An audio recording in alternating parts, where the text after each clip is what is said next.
বগুড়া মহাস্থানগড় নিত্য বছর বৈশাখ মাসের শেষ বৃহস্পতিবার আসলেই টের পাবে বহু দূর দূরান্ত থেকে চলে আসা পীর মুরিদ সাধু সন্ন্যাসী আর দুনিয়ার বাবাগিরক নে লাগে বিশাল এক শেষ বৈশাখী মেলা। আর এই মেলায় আসলেই মোলাকাত করবে পাবেন দাও বাবা আর শিকল বাবাগিরের সাথে, আরো দেখা করবে পাবেন শিয়াল বাবা বা বালা বাবাগিরের সাথে।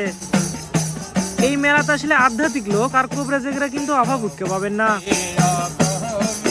আবার মাত্র 100 থেকে 300 টাকা হলেই আপনি এখানে মনের ব্যামাক আশা পূরণ করে দিবেন ভাবি এটকের এই কোবরেজেরা। আর কাজ হওয়া বা না হওয়া সেটা কিন্তু পরের ব্যাপার। আর এই বিশাল এক পাথরে সম্ভবত মনের আশা পূরণ করার জন্য ঢালা হয় কাঁচা দুধ। আসলে এটা সত্য কিনা আল্লাহ পাক ভালো জানে, আর যাই ঢালে তাই ভালো বোঝে।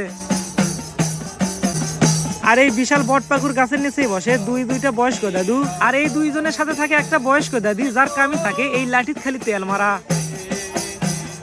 আর এই মেলা তেমন একটা মোমবাতি তোলা হয় যার ওজন প্রায় 35